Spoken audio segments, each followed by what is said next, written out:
what is happening here? Because they look like little people. They don't look like a little baby anymore. Like they have they're bipedal and they have the shape of a grown-up. And so we want to interact with them as though they're like ready to have a relationship with us in a sophisticated way.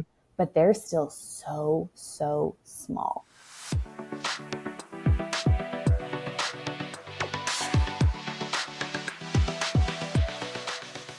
This is Raising Mama, a hilariously honest podcast dedicated to unveiling the hidden realities of motherhood. Our goal is to arm you with the information and tools you need to be your most confident and empowered self. This podcast is packed with unfiltered testimonies, diverse perspectives, and expert opinions, along with a good dose of laughter and tears. Leading you on this journey is my best friend, Megan Stander, who is a CEO, passionate maternal health advocate, and mom of 2 daughters. Alongside me is my best friend, Chelsea Ledson, who is a mother, wife, and registered nurse with her master's specializing in women's health. Let's try to raise the next generation by raising up mamas and maybe raising a little hell. Hey y'all. Hey mamas. Welcome back to Raising Mama. On today's episode, we have toddler expert Layne Deyling Cherland. Layne is originally an early childhood educator who specialized in toddler behavior. But now, after working so many years in the classroom, she has decided to share all her toddler secrets on her very informative podcast called Very Good Enough. Layne also has her own company called Inquiry, which provides parents direct coaching as well as educational courses. If you're feeling overwhelmed trying to navigate your toddler's new tantrums and wondering how the hell you could possibly add a second baby in the mix, this episode is for you. So please join us today as we explore the most common relationship pitfalls that happen between parent and child as our little ones transition from newborn to toddler. Thanks so much for being on the show. I'm so pumped. I too am so pumped. I'm so excited to be with you guys. I love talking about this. Anytime anybody gives me a chance to talk about toddlers, I'm just like chomping at the bit. I know. And you have so much to share. Like, I love having experts because I'm one of those people that needs to know all the details, and finally having someone who has the answers, it's like, it's so reassuring. I know your podcast covers like a ton about everything there is to ever know about toddlerhood, but I was kind of curious for the audience before we kick off, like in a few sentences, what would you say are kind of like, the biggest trends that you see like moms going through, like discovering the differences from like the newborn's perspective to the toddler perspective? What kind of seem to be the general themes that come up that you like to discuss a lot? Well, I think the thing I see the most in parents is confusion. And that was the thing that I found the most in myself when I started as a toddler teacher. That was the thing I think that brought up the most emotions. It made me feel scared. It made me get into these like weird power struggles with them because I was like, what is happening here? Because they look like little people. They don't look like a little baby anymore. Like they have they're bipedal and they have the shape of a grown-up. And so we want to interact with them as though they're like ready to have a relationship with us in a sophisticated way, but they're still so, so small. So a lot of what I'm talking with moms about is really just laying a foundational groundwork of like, this is what's happening at this level in brain development, just so that you know what you're dealing with. Because I feel like just having that understanding sheds so much light. It like chases away the shadows to just be like clear and have like bright, clear insight into like, what is this kind of human? Okay, great. Now I know what's happening here, so I can make choices about how I want to parent according to my values. Yeah, so like when it comes to the brain, I think Chelsea and I had the exact same. We also have the exact same hair today. You're looking really cute, like a real set, a little salt and pepper shaker set. But yeah, so when it comes to the brain, like how is a toddler brain different than like an infant brain? Yep. So we come into this world, first of all, we get born too early because there's a mismatch between birth canal size and human head size. So we come out like very unlike other mammals, really not ready to be here. And that is where you get into terms like fourth trimester, which I'm always like, guys, trimester is 3. Let's pick a new word. But that idea that like this newborn phase really is like, ideally we would cook inside, I think, that whole time. And that's why it is so enveloping and so mushy and so much holding and squeezing and keeping it dark and keeping it quiet. Like they're so fresh, they're really not ready to be here. So really, newborn babies arrive with like all of the circuitry needed, all the hardwiring in the brain needed to truly figure this world out. Like that, all of that machinery is in there, but there's absolutely no data. So for a newborn and an infant, they're really just kind of like a blank pool of consciousness that's like working on very basic things. Am I allowed to swear on your podcast, or should I be editing? Okay, great.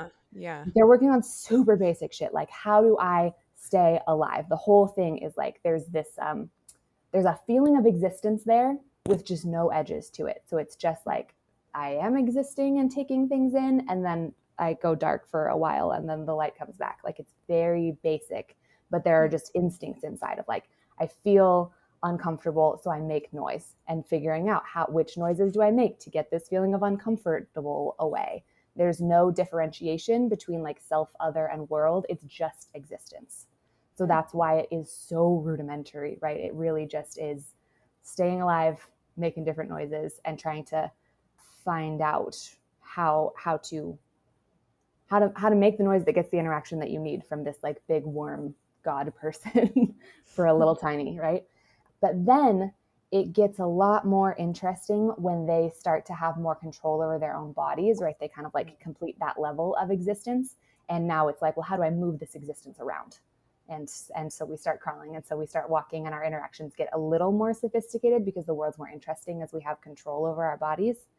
And then I sort of, for myself, define toddlerhood as kind of the moment of walking.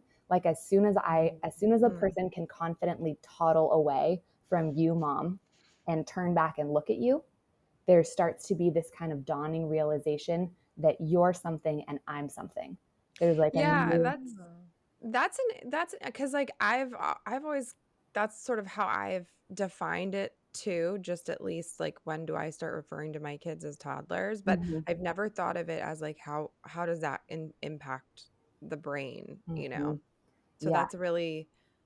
that's really interesting. And I've also never heard anyone describe the experience of being an infant as what you're saying. Like I feel like the way that you described it was I could like in a way I kind of related to it a lot. Yes. I think that's so essential. I think that's so powerful. If we can, a lot of the language that you would find on my website is about getting inside of the perspective of your child. Like, I want you to get in there and be able to look out from their eyes, because that's where you find like real attunement, right? That's how you learn how to be super connected to another person, is being able to hold the perspective of their experience. And infants and toddlers can't explain that to you like I just did. So I'm out here being like the Lorax for the babies. Yeah. They're like slowly waking up to consciousness, you know? Absolutely, yes. And So then I one think day about, it's like, oh my God, I'm me? Like, that's how what it intense is. would that be? It sounds So so trippy. intense, you guys. It's so like all of psychedelia is just trying to get back to these early experiences of being like, what the fuck? I'm here and you're here, but you're not me. So then all of toddlerhood is us it's them defining the self. So there's, as soon as they can kind of turn back and see you, that's not like technically true, but that's my metaphor for it. There's this idea that like, I am me. So then what does that mean? And they spend the next, like really the full year of being like 1 into 2, and then something a little different happens at 3, and we'll talk about that in a sec, of being like, okay, I'm here. So what am I, and what effect do I have on the world? And what they're doing is building a self psychologically. And that self has to get built before there can be any interest or concern in the other. They have to really ground themselves in like, I'm here, I'm me, what effect do I have on this world? So they're just hurtling this little self up against the world everywhere, or stretching as far away from you guys as they can possibly get to see like, how big am I?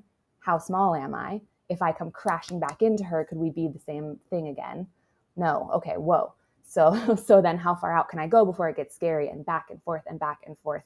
And this is where I always bring in the metaphor of the sea cliff, because I feel that the adult's role in this relationship with especially early toddlers is to behave like that firm cliff edge of the sea, where the cliff's edge sort of says to the waves like, go ahead, go out. I'm not scared about this traveling away process and come crashing all the way back in. You can bring it all the way in. But my job is to show you the edge. I'm going to be here to help you know, actually, this is the edge of you. You are all of this stuff and you are not this stuff. I am different from you.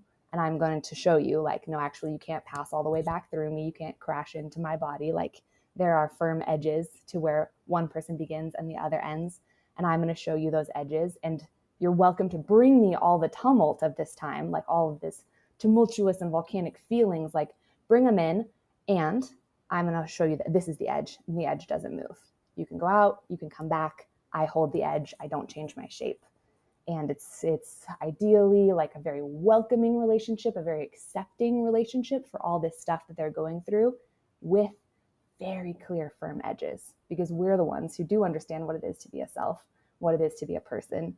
We're just here to show them, like, yes, go explore, find out who you are, find out what the world is, find out what your impact is. And I'm happy to show you what your impact is and is not. There's the edge of that. And so with that adult help, they can get a really solid, grounded self in this 1 to 2 year old year. And then around 3, they can start worrying about other people. And we can get into that more if you'd like, or we can stay right here in the volcano space. I have a question, because I'm guessing the big thing that they're basing their internal world off of is their parents, right? Like, you're the cliff.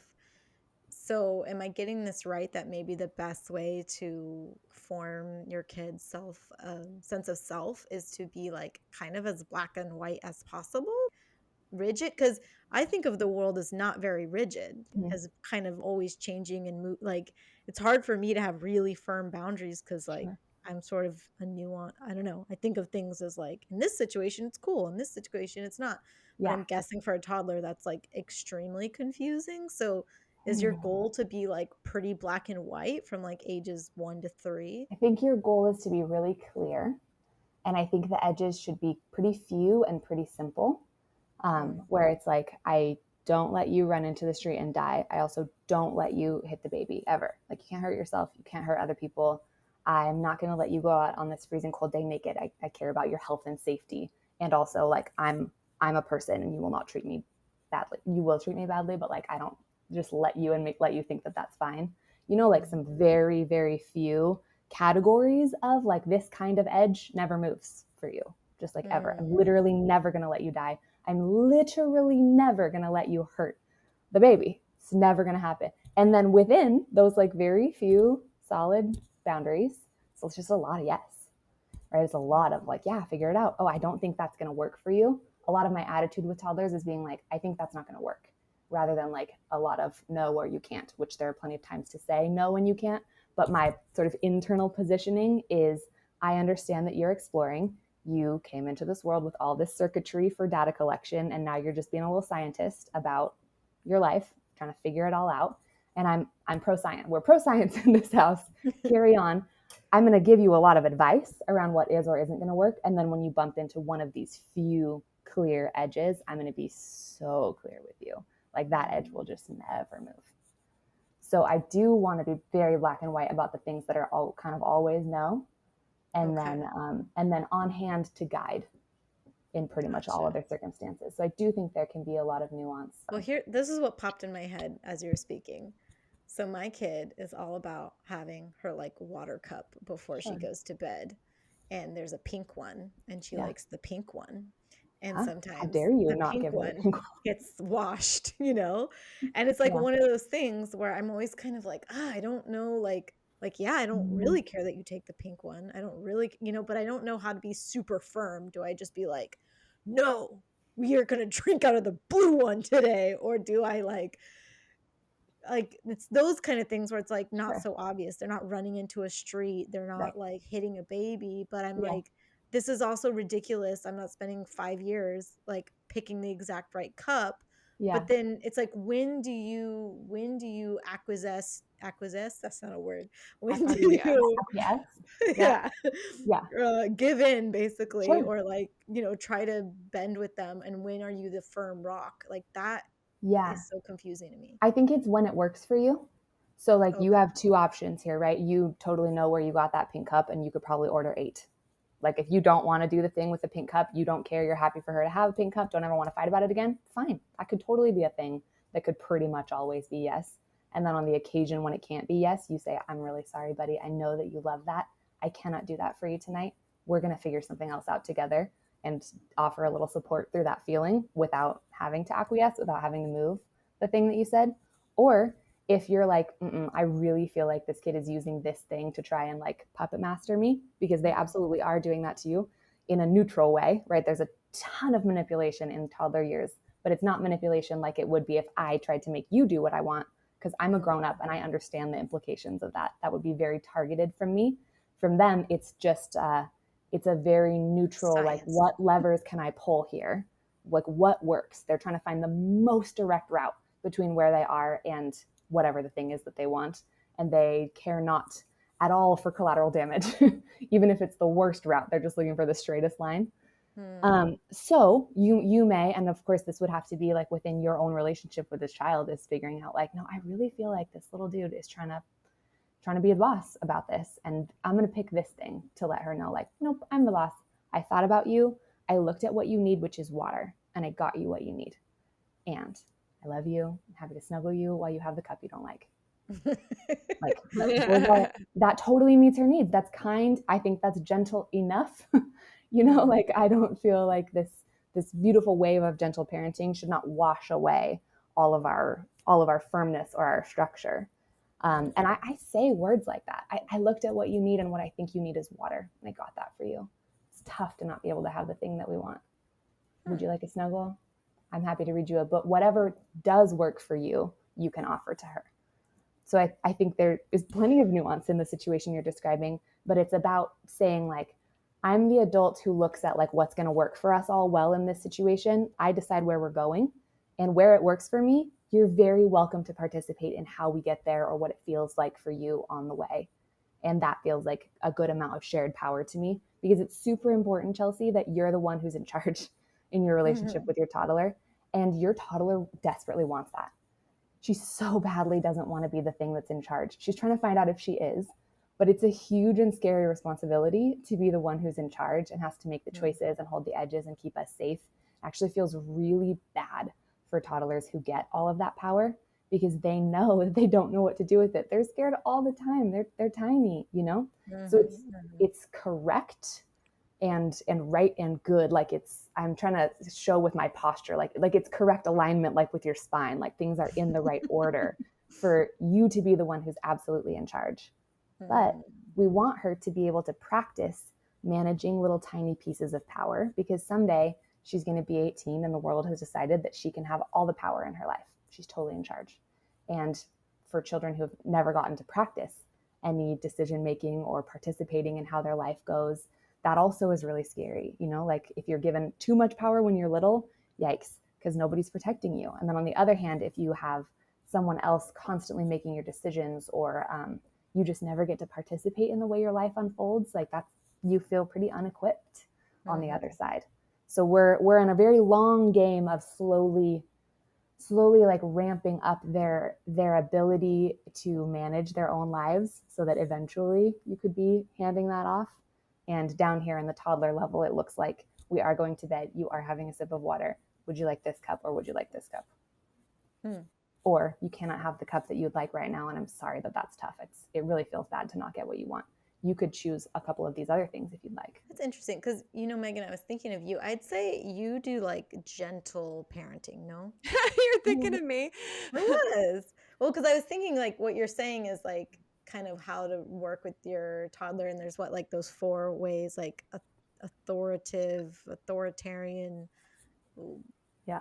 Authoritarian. liberal. It goes from authoritarian to authoritative to permissive.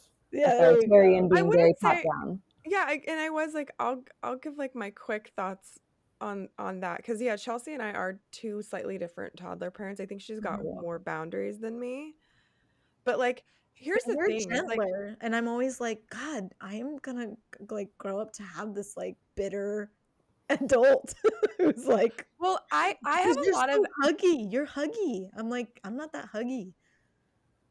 I have a lot of like empathy towards my kids, and I feel like I might have been a different mom towards different kids. I mean, surely, but like I just can I just can tell like that my kids need, especially my oldest, like she needs a lot of empathy and she needs a lot of freedom, and I try not to sweat the small stuff with her. I'm like, you know what? If this is easy for me, like she can do it.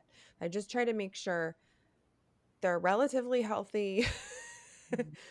They are not making such a big mess that it's like a huge inconvenience, and that they don't, get hurt. Obviously, that's like the big one.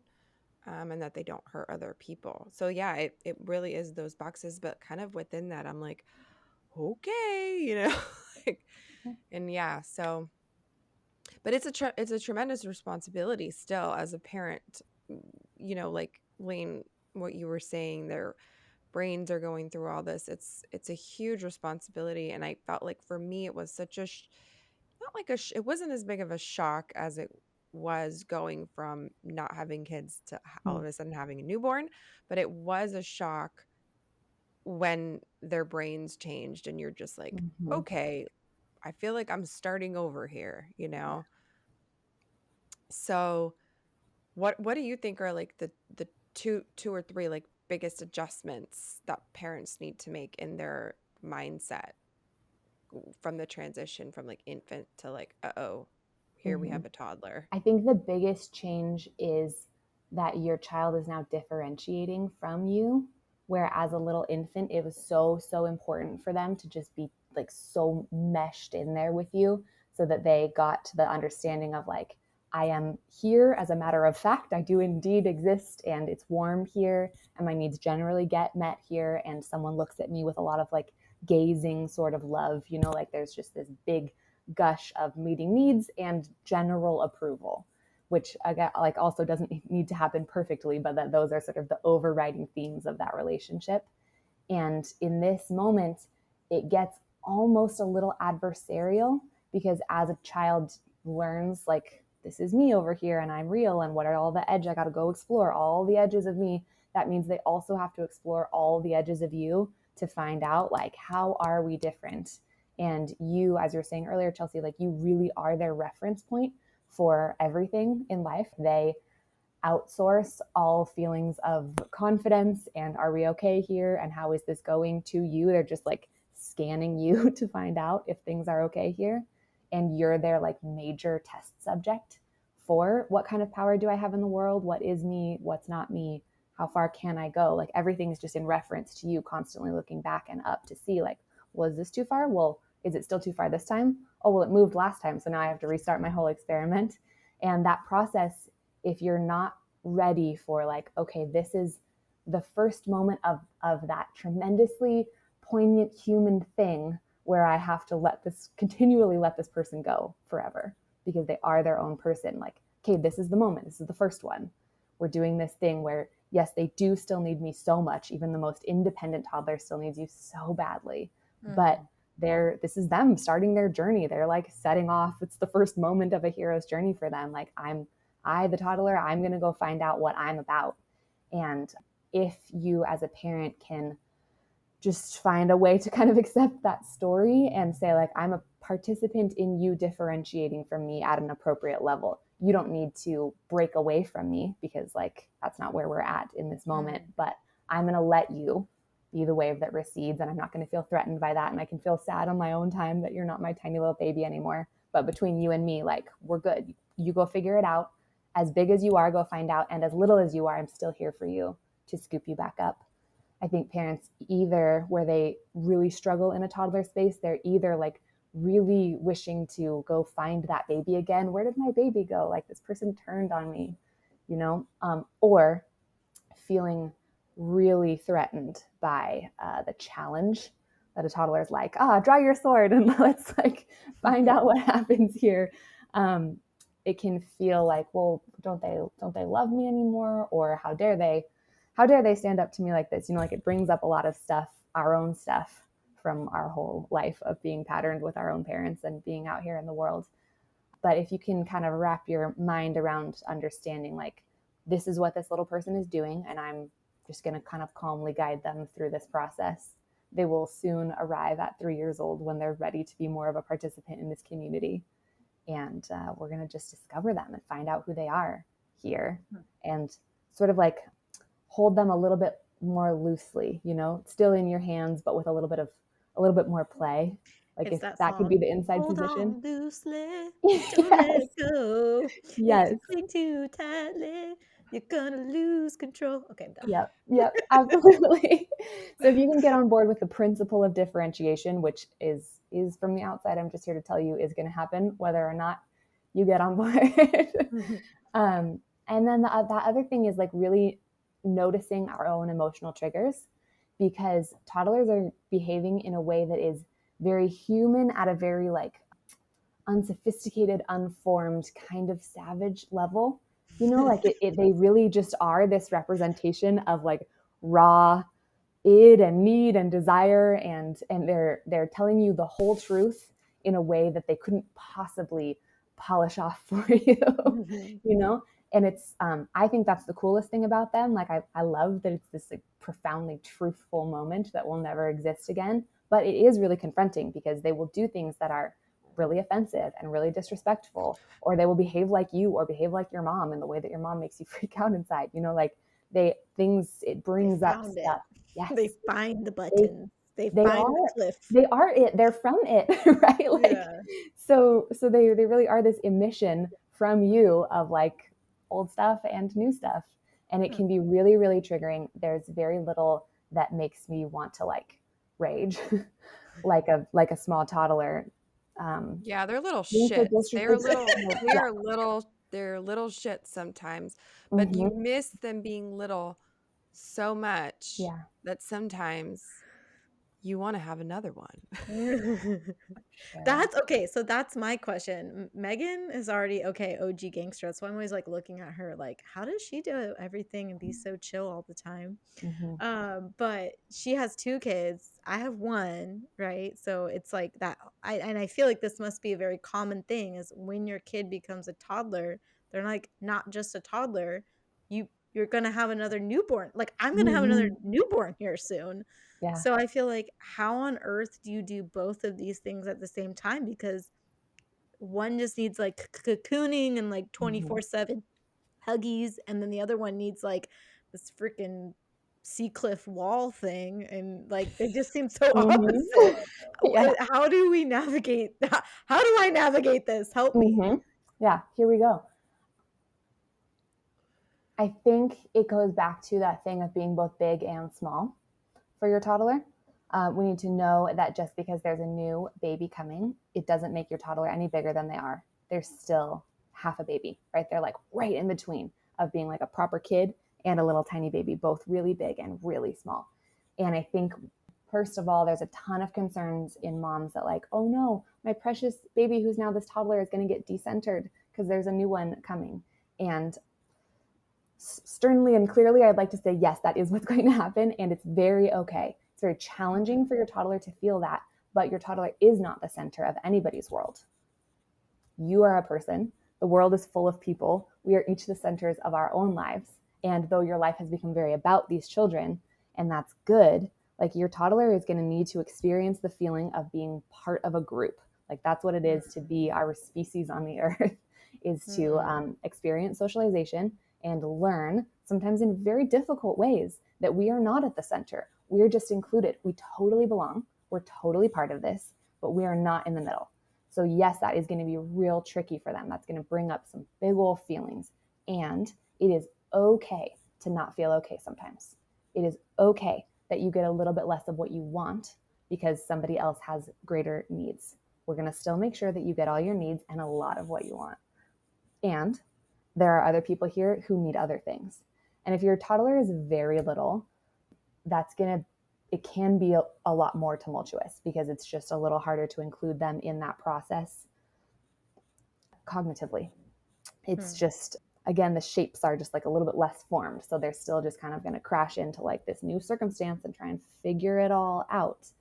And Yeah, we had to put like a we literally had to put like a helmet on Chloe, like because Kelly would push her when she finally learned how to sit up. She would just literally like bulldoze her, and it Mhm. was really hard to predict. Like you couldn't see it coming.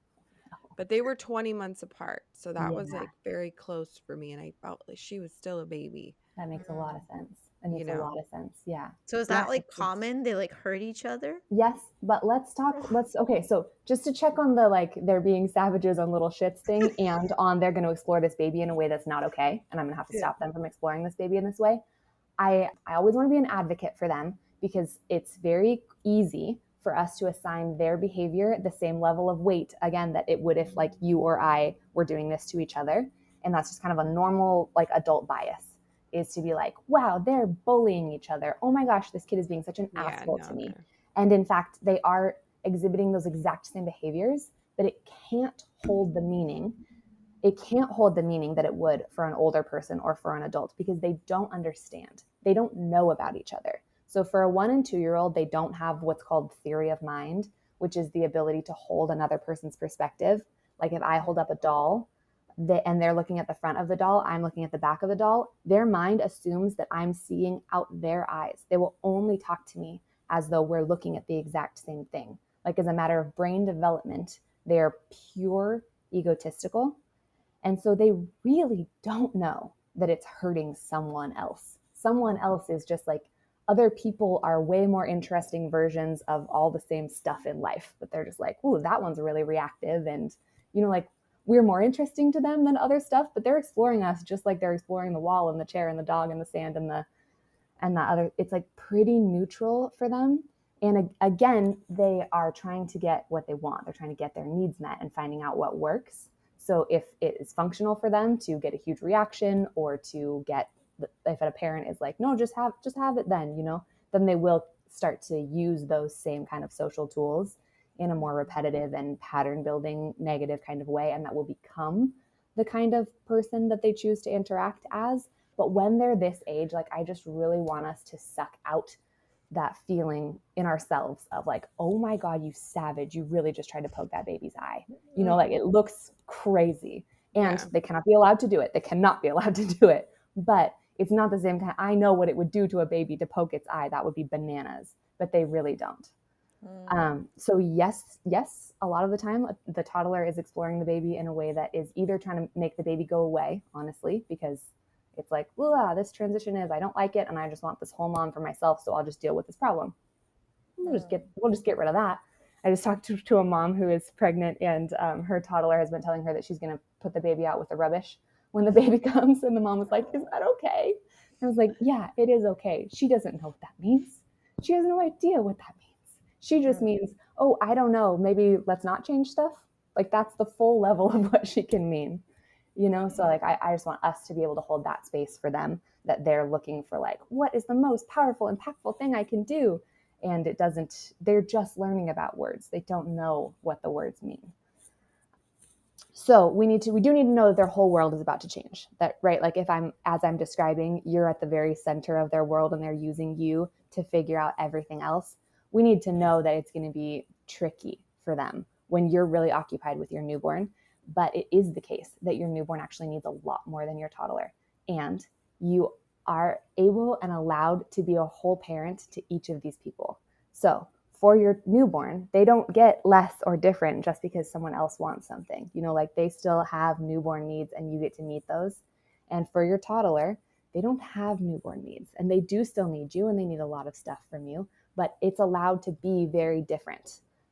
I think a lot of moms really squeeze themselves trying to make everything fair, but I don't think that fair is important. What's important to me is that everybody gets what they need. And that means that everybody can get something different.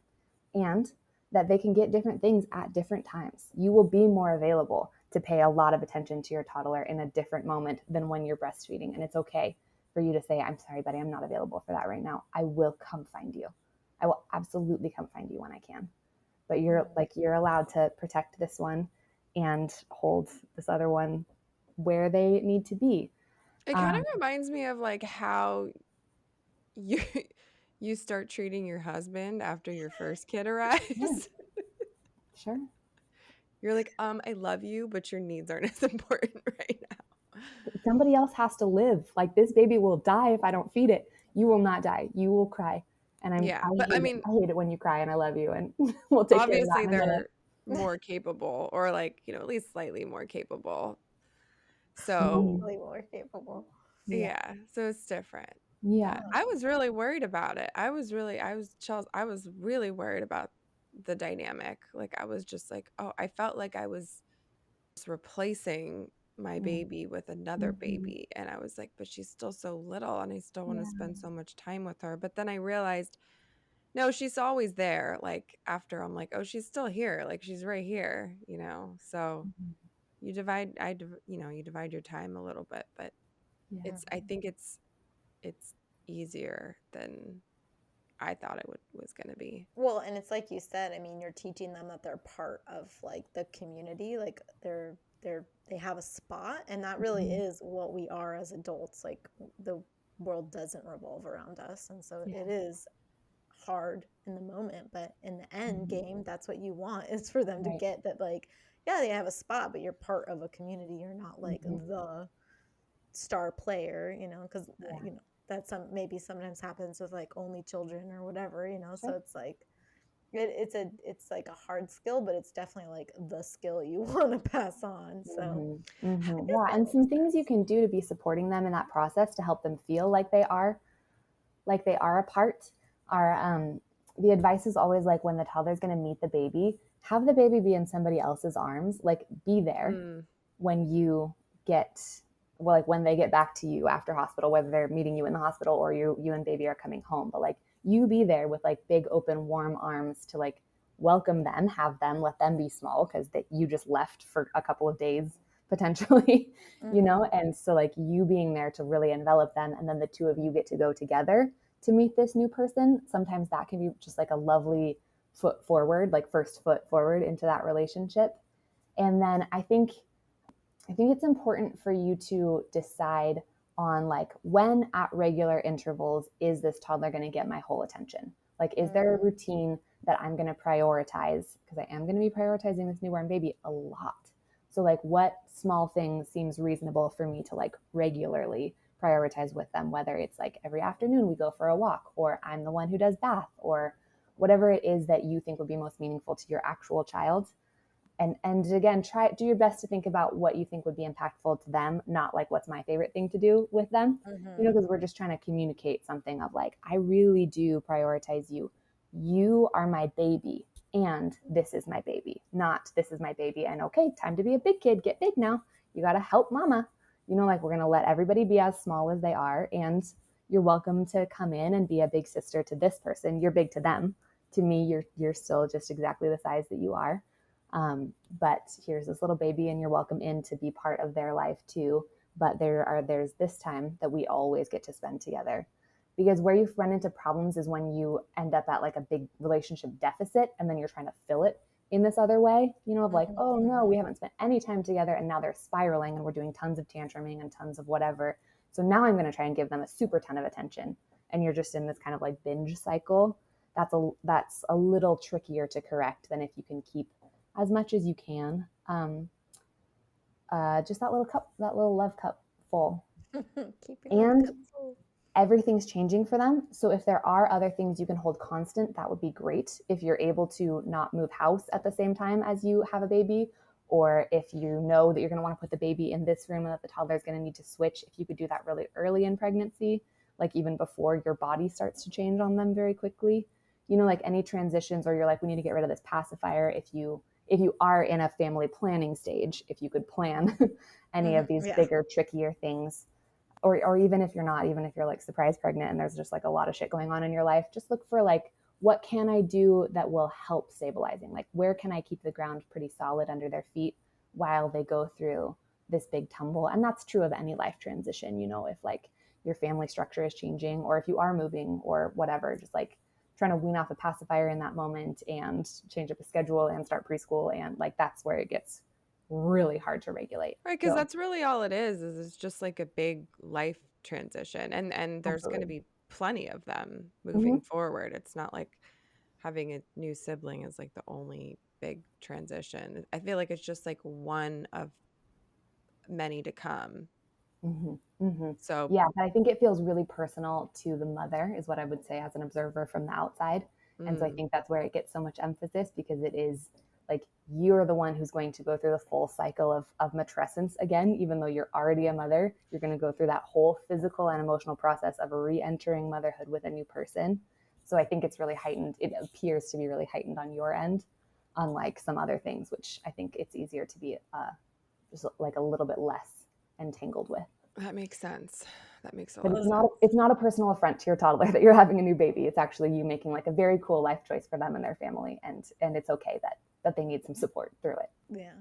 Okay, this is my last big question because I know the clock is running, but like I was like, I want to ask this. Like, can you, I don't even know if it's possible, but can you like step by step give me the manual of like what to do when your kid is tantruming and when they're like screaming and like throwing the crap and it's about some dumb pink cup or something, Mm-hmm. or it's especially when it's like in public or like Yeah. in a car seat. Mm-hmm. Like, I feel like I've read 800 ways to do it, and I'm Yeah. very confused because some are like, gotta be right there and like hold them the whole time. And some are like, oh, no, you gotta like put them in a spot. And then some are like, that's gonna scar them for life. And then some are like, talk it through. And then some are like, play music. And I'm like, and I It's don't too want to much scar stuff. my kid for life. And maybe Yeah. you don't have the answer, but if you have the answer, I have let me know. an answer. I have an Okay. answer. I will tell you what I have done through hundreds and hundreds and hundreds of tantrums in a classroom. Okay, thing about tantrums. I think of a tantrum like a roller coaster where you do have this on-ramping period. Tick, tick, tick, tick, tick, tick, tick, up you go, right? And you have not tipped fully over into the whole thing. Sometimes people talk about tantrums as like all toddler behavior that's unpleasant, but we're talking about like the moment where you see them leave behind their eyes and they are now tumbling, right? Like that's what I describe as a tantrum. Like once you've gone over this roller coaster ride and you're down, this ride now has to complete itself, because what's happened is that they have fled to the back brain, essentially. Like their prefrontal cortex is pretty smooth anyways. Like they don't have a ton of executive functions capacities up there in the front, but like this front part of our brain is where we make all of our choices and where we regulate our emotions and where we're able to like cope with difficulty. So when something happens that makes us feel like we are like deeply threatened, we launch back into this dumb back part of the brain, which tries to keep us super alive. Its whole job is to be like, survival. And we get trapped down there until we go through like a regulation process. So and then we regulate and are able to kind of travel back up to this top front part of the brain, think a little bit more logically about it, process our experience, put that memory where it belongs, and build some skills. And that's kind of the whole cycle that your toddler is practicing right now. But these are the first times. So they can't get from that back brain to that front brain. So to me, a tantrum, once we've tipped over and we're on it, I think about it as like a purely physical cycle. Like, okay, I have no idea how long this ride is. And you can't be reasoned with, you can't be taught, and you can't really be, in my opinion, like loved out of it. So yeah, we do see a lot of these sort of mini therapy sessions on the internet right now about like, I see that you're this, I'm here with you, I love you. Like there's a lot of in it. To me, I'm like, this physical response from this child is being allowed to take over 25 minutes of mom's time. And if I'm a 2-year-old, what that tells me is anytime something is happening that I don't like, I can fuck up her life for the next 20 minutes if she's going to sit here on the floor and talk to me. And I think that's too powerful. I think that's too much. So my ideal for a tantrum is first that we exit on the way up. Like before we tip over and they're in that backspace, if I can do something a little weird to surprise or distract them, if I can engage them in like, let's have you make a choice about this. Yes, we are doing the thing you don't want. Would you like to choose one of these two things? You know, if I can get them out in that space, yeah, I'm pulling out all the tricks in the book. I'm standing on a table to get everybody's attention. You know, like I'll do something to try and get us not into a tantrum. I think that's okay. I think your child has a lot of opportunities to go through this emotional process. And if we can bail on a tantrum early, like let's do it. But once we're in this tumble cycle and there's the yelling, I mostly let that take care of itself. I think my job is to be visibly on hand somewhere that they can see me and they can hear the sound of my really calm voice, because my job is to be on the outside of their feelings, basically telling them like, yeah, that's just a feeling. Because on the inside, it feels like the world is exploding, right? Like they really feel, and we all still get once in a while into these absolute emotional takeovers, and it feels like it's everything. But for a toddler, I just want to show them like, I'm out here, I'm not joining you in your feeling. I've looked and seen that this is not the end of the world. You totally are upset about a thing, like, yes, but this is an explosion and I'm not coming down into your explosion with you. I am here to help you anytime you need it. So, like, very practically, I'm within 15, 20 feet of them doing my own thing, maybe every 2 or 3 minutes, using my like really clear, calm voice to say, like, hey, buddy, I see you. Would you like a little sip of water? I'd love to snuggle you if you're ready. And then they yell more or they throw a thing. And I say, okay, I'll check in with you in a minute. And then I keep going about my life, because I'm using my position as like the one that they're referencing to find out if we're okay, to just basically inside say, like, yeah, we're super okay. I'm not coming down there with you. Like, your freak out is not my freak out. We're separate in this moment, but I'm totally here for you. So I'm pretty quiet most of the time. I'm checking in with them kind of frequently, but like 2 minutes is a long time of yelling, you know, like I'm giving them some space to like have the whatever. And then mostly I'm just trying to treat a physical need to like invite them out of the tantrum. Usually it's like when there's one of those big long in breaths because they've been yelling long enough. I will take that opportunity to say, wow, if I was yelling like that, my throat would hurt. Would you like some nice cool water? And scoot a water bottle toward them. And then they'll take it or they won't. And I think it's highly nuanced too. I think it really depends on the kid and the situation. And I love that approach.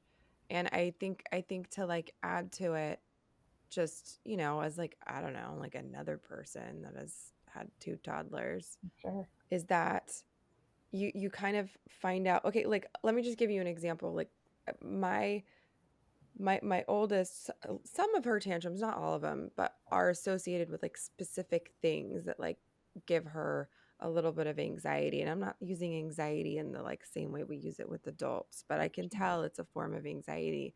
And what I've found that works for her is like telling her like you're going to be okay, for one, which is something that I like hearing when I have my adult tantrums. And Yeah. two, it's always just like a nice reminder if it's coming externally.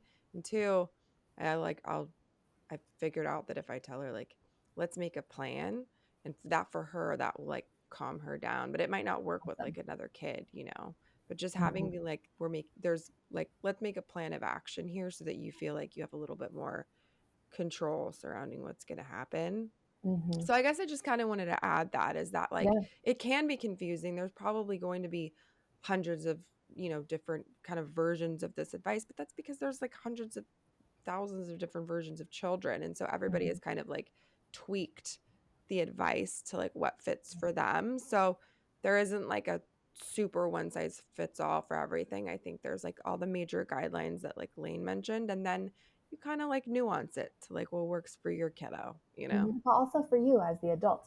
Like Right. a big part of parenting styles is not just that each kid is different, but it's that each adult is different. And all parenting is, it's just another relationship. All of your relationships are predicated on who you are as an adult. You are an essential component in this dynamic, right? Like we can't withdraw your personality or your life or your values. I think a lot of times people want parenting advice that's just like, tell me what to do, and being like, what do you want to do? What do you want to do?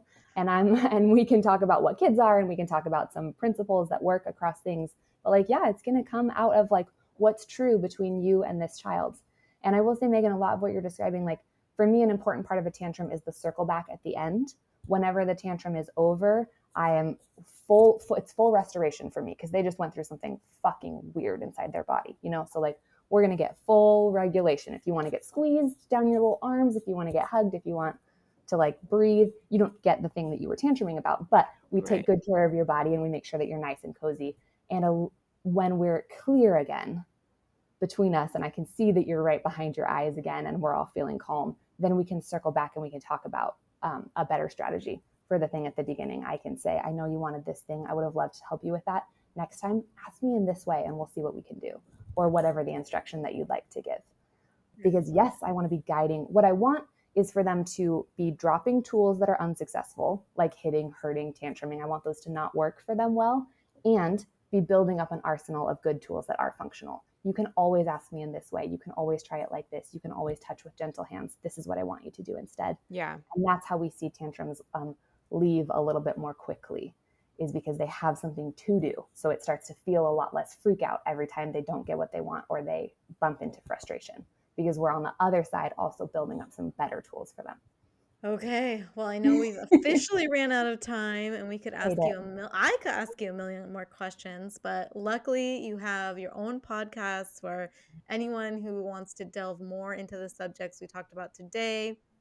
It's freaking amazing. I tune into it all the time. Oh, So please check that out. And, we can also see you at your website, inquiryco.com, and you're on Instagram. And I realized I also didn't say the name of your podcast, which is very good enough. So I'm going to kind of edit short today because I know we all have hard stops, but it was so wonderful talking to you. And I'm really grateful that you came and gave me at least a ton of insights. So thank you so much.